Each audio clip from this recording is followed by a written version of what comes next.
Welcome to KelleyDryeAdLaw Access podcast, and this is Simone Roach. The Children's Advertising Review Unit, or CARU, recently launched an investigation into the Vlad and Nikki YouTube channel owned by CMG.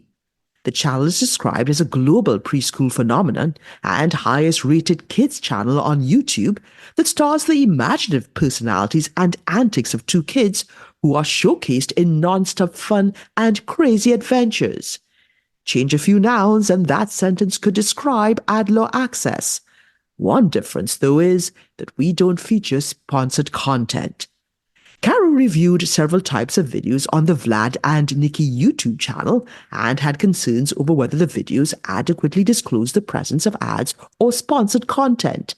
If you only advertise to adults, feel free to skip this post and peruse some of our adult-oriented content. You know what I mean. But if you advertise to kids under 13, this decision will be relevant to you. Here are some of the highlights. Sponsored videos. Some of the videos on the channel are produced in connection with brand partnership agreements for which CMG earns compensation. These videos clearly disclosed, both in text and in audio, that the videos were sponsored by a brand or that they included paid promotion. CARU had some concerns with the disclosures, though. First, because the videos averaged 5 minutes and 30 seconds in length, CARU determined that the disclosures should be repeated throughout the video. While CMG did that in most cases in a few videos, CARU thought additional repetition was necessary. Second, CARU determined that although the sponsored by and paid promotion disclosures may work for adults, they may not work for kids.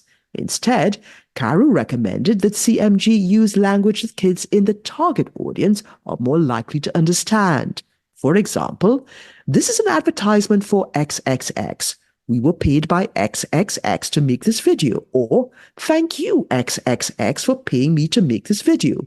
These disclosures should appear in both text and audio at beginning and end of each video and for longer videos after each ad break. Product promotion videos. CARU reviewed various videos promoting Vlad and Nikki branded products that are produced under licensing agreements under which CMG shares in the revenue generated by sales of the products. CMG argued that because each product is Vlad and Nikki branded, the relationship between CMG and the toys is self-evident and that a disclosure isn't necessary. CARU disagreed. Although it's possible that argument may work in content directed to adults, CARU noted that advertisers have to be extra protective when advertising to kids. And although some videos included #ad in the description or statement that the video features products that Vlad and Nikki helped to create, CARU thought these disclosures weren't sufficient. Again, CARU recommended language that kids are more likely to understand.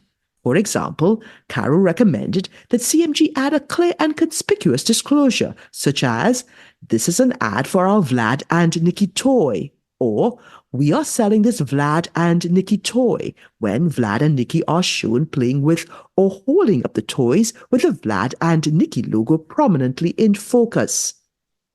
This decision is a reminder that advertisers always need to think about what their target audience is likely to take away from ads. Because kids under 13 may not have the same abilities to distinguish between ads and content as adults do, the CARU self-regulatory guidelines for children's advertising impose enhanced disclosure requirements.